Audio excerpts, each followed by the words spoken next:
दोस्तों, कैसे हैं आप लोग। उम्मीद करता हूं कि बेहतर होंगे। और आइए स्टार्ट करते हैं आज का इंपॉर्टेंट वीडियो, जो कि आईएनएस विक्रांत पे है। India's first indigenous aircraft carrier की अपन बात करेंगे, अर्थात भारत में स्वदेश से निर्मित या स्वदेशी निर्मित पहले युद्धपोत कैरियर की बात करेंगे, जो कि क्या होगा, हमारे डिफरेंट डिफरेंट आयुध के साथ साथ बहुत सारे एयरक्राफ्ट से लेके सारा कुछ लैंड कराने और उसको आगे ले जाने में सहायक होगा। आइए आईएनएस विक्रांत की पूरी कहानी ऐतिहासिक परिप्रेक्ष्य से लेके आज का आधुनिक परिप्रेक्ष्य क्या कहता है। पहले मैं आपको आईएनएस विक्रांत का एक ऐतिहासिक परिप्रेक्ष्य बताता हूं। 1971 1971 के युद्ध में हमारी नेवल शिप ने भी बहुत बड़ा योगदान दिया था। आईएनएस विक्रांत ने 1971 के युद्ध में भारत को विजय दिलाने में बहुत ज्यादा मदद की थी। जब भारत पूर्वी क्षेत्र में बांग्लादेश को आजाद कराने में संलग्न थी भारतीय सेना, तब पाकिस्तान के द्वारा चाल चली गई और भारत में पश्चिमी क्षेत्र से पानी के रास्ते अर्थात समुद्र के रास्ते हमला किया गया, जिसमें आईएनएस विक्रांत ने क्या किया आपको मैं बता देता हूं। आईएनएस विक्रांत ने महत्वपूर्ण रोल अपनाया और भारतीय सेना को विजय दिलाने में बहुत महत्वपूर्ण भूमिका अदा करी। आपको मैं बता देता हूं, भारत का आज तक एक ही नेवल शिप समुद्र के अंदर डूबा है, वो है आईएनएस खुखरी। ध्यान रखिएगा, आईएनएस खुखरी में हमारे कैप्टन मुल्ला जी, ध्यान रखिएगा, वो क्या हो गए थे, शहीद हो गए थे। और वो एयरक्राफ्ट हमारे जो तोप था उस पे बैठे बैठे तोप के साथ हमारा युद्धपोत के साथ ही शहीद हो गए। आईएनएस खुखरी का एक नया अपग्रेडेड वर्जन लॉन्च किया गया था और 23 दिसंबर 2021 को आईएनएस खुखरी के अपग्रेडेड या दूसरे वर्जन को भी रिटायर कर दिया गया। आईएनएस विक्रांत की आइए पूरी स्टोरी जानते हैं। खुखरी के बारे में इसलिए बता दिया कि आईएनएस खुखरी और आईएनएस विक्रांत ने भारत की विजय में बहुत महत्वपूर्ण योगदान दिया था। आईएनएस खुखरी के बारे में भी मैं आपको बता देता हूं कि ये द्वीप के अंदर जलमग्न हो गया था। आइए अब आईएनएस विक्रांत की पूरी स्टोरी जानते हैं। 1971 के युद्ध में महत्वपूर्ण भूमिका निभाने वाले आईएनएस विक्रांत की। 31 जनवरी 1997 31 ऑफ जनवरी 1997 को नेवी से आईएनएस विक्रांत को रिटायर कर दिया गया। अब तक तकरीबन 25 साल बाद एक बार फिर से आईएनएस विक्रांत का पुनर्जन्म किया गया है। प्रधानमंत्री नरेंद्र मोदी ने शुक्रवार यानी 2 सितंबर को 9:30 बजे इसे इंडियन नेवी को सौंप दिया है। आपको मैं बताता हूं, लगभग 2 घंटा फंक्शन चला। हमसे ये नहीं पूछेगा फंक्शन कितने घंटे चला, पर हमारे पास ये जानकारी होनी चाहिए। अगली बात यह है, नया आईएनएस विक्रांत भारत में बना पहला एयरक्राफ्ट कैरियर है। आईएनएस विक्रांत के पुनर्जन्म की अपन पूरी कहानी जानते हैं। इस कहानी में सबसे महत्वपूर्ण रोल जो अदा किया वो मुझे लगता है रूस ने अदा किया। इसके पीछे क्या कहानी है मैं आपको बता देता हूं। हुआ क्या, हमने 1999 के अंदर कारगिल जंग के बाद खतरों से निपटने के लिए विशाल एयरक्राफ्ट कैरियर बनाने का प्रयास किया और इसके लिए इंडियन नेवी के पास युद्धपोत ऑपरेट करने का जो एक्सपीरियंस था वो बनाने का भी नहीं था और ऑपरेट करने का भी नहीं था। हमने क्या किया आपको मैं बता देता हूं। Worship grade steel. Worship grade steel क्या है, ये एक स्पेशल प्रकार का स्टील है जिसकी जरूरत पड़ती है काहे के लिए, हमारे ध्यान रखिएगा युद्धपोत कैरियर युद्धपोत को बनाने के लिए। इसका हम रसिया के साथ हमने क्या किया, रूस के साथ हमने एक अनुबंध किया कि वो हमें वॉरशिप ग्रेड स्टील देंगे। पर आपको मैं बता देता हूं, वॉरशिप ग्रेड स्टील देने से 2005 के अंदर 2005 के अंदर मना कर दिया रसिया ने। अब क्या हुआ मैं आपको बता देता हूं। वॉरशिप ग्रेड स्टील होता है, ये एयरक्राफ्ट बनाने के लिए एक खास तरह का स्टील होता है जिसके लिए भारत रूस पर निर्भर था। रूस के मना करने पर आईएनएस विक्रांत का कंस्ट्रक्शन करीब 2 साल थम गया और उसके बाद डीआरडीओ और स्टील अथॉरिटी ऑफ इंडिया ने मिलकर आपदा को अवसर में बदल दिया और भारत ने खुद का वॉरशिप ग्रेड स्टील डेवलप कर लिया, जिससे दूसरे देशों पर निर्भरता हमारी खत्म हो गई। आपदा को हमने अवसर में बदल दिया। अब जिंदल ग्रुप और एसआर ग्रुप मिलकर इस स्टील को बनाते हैं भारत के अंदर ही। अब अपन आते हैं अपने आईएनएस विक्रांत की स्टोरी पर। 2002 में इस प्रोजेक्ट को अटल सरकार में कैबिनेट कमेटी ऑन सिक्योरिटी ने मंजूरी दे दी 2002 के अंदर। अब अगली बात करते हैं क्या हुआ। अगली बात आती है, आपको मैं बता दूं स्वदेशी आइडिया क्या था। कोचीन शिपयार्ड लिमिटेड में इसका कंस्ट्रक्शन शुरू हुआ और शुरुआत में 60:40 के रेशियो से इसे बनाना था, यानी 60% भारतीय सामान और 40% विदेशी सामान। पर आज की डेट में हमने लगभग 75 to 76% भारतीय सामान यूज किया है, मात्र 25% ही विदेशी या 24% ही विदेशी सामान हमने यूज किया है। 2005 तक सब कुछ ठीक रहा, तभी रूस ने वॉरशिप ग्रेड स्टील देने से इनकार कर दिया। और आपको यहीं पर मैं बता देता हूं कोचीन शिपयार्ड लिमिटेड के बारे में।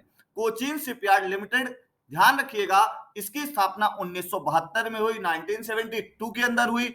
भारत सरकार का यह एक उपक्रम है। आपको मैं बता देता हूं इसकी स्थापना के भी 50 वर्ष पूर्ण हो गए हैं और इसने अपनी स्थापना के 50वें वर्ष आईएनएस विक्रांत को भारत को समर्पित किया है और यह भारत के लिए एक विशेष उपलब्धि है।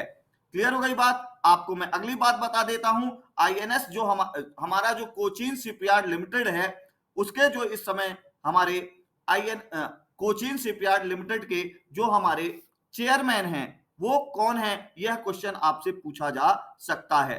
ठीक है, ये क्वेश्चन हमसे पूछा जा सकता है कि कोचीन शिपयार्ड लिमिटेड के इस समय चेयरमैन कौन है। तो ध्यान रखिएगा, मधु नायर इस समय इसके चेयरमैन हैं। क्लियर, ये बात ध्यान रखनी है।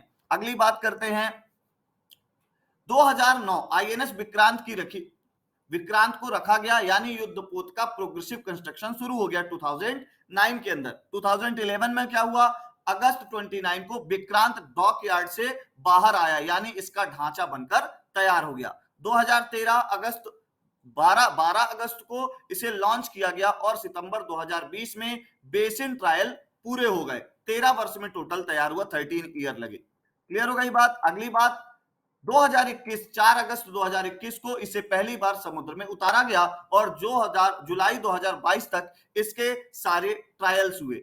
2022 सितंबर को आईएनएस विक्रांत भारतीय नेवी को कमीशन हो गया 2 सितंबर के अंदर।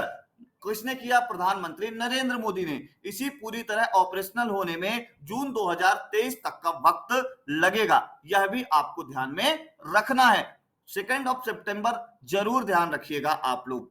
अब अपन बात करते हैं मुख्य बिंदुओं की। इसमें मल्टी स्पेशलिटी हॉस्पिटल है, पूल है, एक बार ईंधन भरने पर 45 दिन तक समुद्र में रह सकता है, इसे समुद्र में ही रिफिल किया जा सकता है, इसे पूरी तरह लोड होने पर इसका डिस्प्लेसमेंट करीब क्या होगा, 42,800 टन और maximum speed 51 kilometre per hour होगी। इसका रनवे 2 फुटबॉल फील्ड के बराबर है और ये भारत के लिए एवं विश्व के लिए एक कीर्तिमान भी है। अगली बात करते हैं, अगली बात यह है, इसमें 4 LM2500 गैस टर्बाइंस है जो 88 मेगावाट पावर जनरेट करेंगे। इससे आधे जयपुर को बिजली दी जा सकती है। विक्रांत में 14 डेक हैं जो 10 मंजिल इमारत की तरह दिखता है। इसमें कैंटीन के साथ गार्डन किचन है और 1 घंटे में 1600 लोगों का खाना बन सकता है आईएनएस विक्रांत के अंदर। मतलब हम इतनी सेना को कैरी करके एक साथ ले चल सकते हैं। अगली बात करते हैं, इसकी कॉस्ट कितनी थी, 20,000 करोड़ रुपीस, वेट 40,000 टन। अगली बात करते हैं, 76% क्या है, शुद्ध स्वदेशी है। रक्षा मंत्रालय के मुताबिक आईएनएस विक्रांत का 76% हिस्सा पूरी तरह भारतीय है। इसके बनने के साथ ही भारत उन चुनिंदा देशों की गिनती में शामिल हो गया है जो एयरक्राफ्ट कैरियर डिजाइन करने और बनाने में क्या है, सक्षम है। अगली बात करते हैं, आईएनएस विक्रांत को बनाने में, अगली बात करने से पहले आप इरा इंस्टीट्यूट का ऐप डाउनलोड कर लीजिए। आज के वीडियो की पीडीएफ आपको वहां पे मिल जाएगी फ्री में। और हमारे कोर्सेज हैं, मध्य प्रदेश मेंस की क्लासेस चल रही हैं, मध्य प्रदेश की हमारी प्री की क्लासेस चल रही हैं और हिंदी मेंस की क्लासेस 5th पेपर की पूरी क्लासेस चल रही हैं, 6th पेपर की भी क्लासेस चल रही हैं। आपको मैं बता देता हूं कि आप हमारा इरा इंस्टीट्यूट का ऐप डाउनलोड करेंगे, आपको करंट अफेयर की क्लासेस भी मिल जाएंगी। अगली बात करते हैं, आईएनएस विक्रांत को बनाने में 5000 से ज्यादा भारतीय कंपनियां शामिल हुई। इसमें से कुछ प्रमुख हैं, 500 से ज्यादा 500 कंपनियां लगी, जिसमें DRDO, steel authority of India ने मिलकर वॉरशिप ग्रेड स्टील मुहैया कराया, जो मैंने आपको बताया रूस ने देने से मना किया था। टाटा एडवांस सिस्टम ने विक्रांत का कॉम्बैट मैनेजमेंट सिस्टम तैयार किया। भारतीय इलेक्ट्रॉनिक्स ने इलेक्ट्रिकल वॉरफेयर और डेटा नेटवर्क बनाया। भारत हैवी इलेक्ट्रिकल्स ने इंटीग्रेटेड प्लेटफॉर्म मैनेजमेंट सिस्टम तैयार किया। लर्नस एंड टर्बो एलएनटी जिसको आप लोग नॉर्मल जानते हो, गार्डन रिच शिप बिल्डर्स और वर्टसिला इंडिया जैसी कंपनी का भी बड़ा योगदान रहा। आईएनएस विक्रांत का मेन इंजन और एडवांस रडार सिस्टम विदेशों में खरीदा गया है, विदेशों से खरीदा गया है। मतलब हमने इसमें सिर्फ अगर हम बात करें मेन इंजन और एडवांस रडार सिस्टम, यही सिर्फ किससे खरीदा है? विदेशों से खरीदा है। सारा कुछ बाकी क्या है? इंडिजीनियस है। और ये भारत और हमारे लिए एक विशेष उपलब्धि है। आप लोगों को अगर मेरा लेक्चर पसंद आया हो तो आप लाइक करें, सब्सक्राइब करें, शेयर करें। Thank you very much. आपको अगली बात बता देता हूं। आपको यहां पे अगली बात यह है कि हमारे क्या हुआ है, नौसेना का अब क्या हुआ है, नौसेना का जो फ्लैग था वो चेंज कर दिया है हमने। बदला है भारत के नौसेना का निशान। भारत के नौसेना का निशान कैसे बदला है आपको मैं यह भी बता देता हूं। पहले क्या था और अब क्या है। पहले क्या था, इसमें एक रेड पट्टी जो आपको दिख रही है वो थी। अब कैसा हो गया है जो आपको अभी सामने दिख रहा है। अब मैं आइए इसका इतिहास बताता हूं कि अभी तक भारत में कितनी बार हमने नौसेना का सिंबल बदला है। पहले तो हमारे नौसेना का ध्येय वाक्य क्या है? हमारे नौसेना का ध्येय वाक्य है सन्नो वरुणा। ध्यान रखिएगा, सन्नो वरुणा क्या है? अशोक चिन्ह के नीचे संस्कृत भाषा में सन्नो वरुणा लिखा है हमारे सिंबल के अंदर, जो आपको ये ब्लू कलर का दिख रहा है। क्लियर हो गई बात? आपको मैं बता देता हूं, सन्नो वरुणा का तात्पर्य है हमारे लिए वरुण शुभ हो, अर्थात हमारा जो जल है वो हमारे लिए शुभ हो। आपको मैं ये बता देता हूं, हमने 2 अक्टूबर 1934 को नेवल सर्विस को रॉयल इंडियन नेवी नाम दिया था। और जब देश का विभाजन हुआ तब नौसेना भी रॉयल इंडियन नेवी और रॉयल पाकिस्तान नेवी में बट गई। जब भारत एक गणतंत्र के रूप में स्थापित हुआ तो रॉयल शब्द को हटाकर भारतीय नौसेना का नाम दिया गया। वर्ष 1950 से 2001 तक भारतीय ध्वज नौसेना में बाईं तरफ ऊपर तिरंगा एवं बीच में लाल क्रॉस चिन्ह था। वर्ष 2001 में पहली बार इस क्रॉस चिन्ह को हटाकर नौसेना ध्वज के बाईं ओर राष्ट्रीय प्रतीक अशोक स्तंभ को शामिल किया गया अटल जी की सरकार में। वर्ष 2004 में एक बार फिर बदलाव करके लाल क्रॉस शामिल किया गया एवं क्रॉस के बीचों बीच अशोक स्तंभ को भी हमने क्या दिया? स्थान दिया। ठीक है, आपको क्रॉस के बीचों बीच क्या दिख रहा है? अशोक स्तंभ। 2014 में अशोक स्तंभ के नीचे सत्यमेव जयते लिखा गया। उसके बाद 2 सितंबर 2022 को क्या किया गया? नौसेना ध्वज में से गुलामी के प्रतीक इस लाल क्रॉस को हटा दिया गया और लाल क्रॉस आपको सामने दिख रहा है और आज की डेट का जो है वो भी आपको दिख रहा है। पहले ऐसा था, अब ऐसा है। अर्थात अब हम बात करें हमारी नौसेना में गुलामी का कोई चिन्ह नहीं है। भारत अपनी सशक्तता को प्रदर्शित करता हुआ यह झंडा भारत को एक नवीन ऊंचाइयों तक ले जाएगा। सन्नो वरुण के स्लोगन के साथ, मोटो के साथ हम आगे बढ़ेंगे।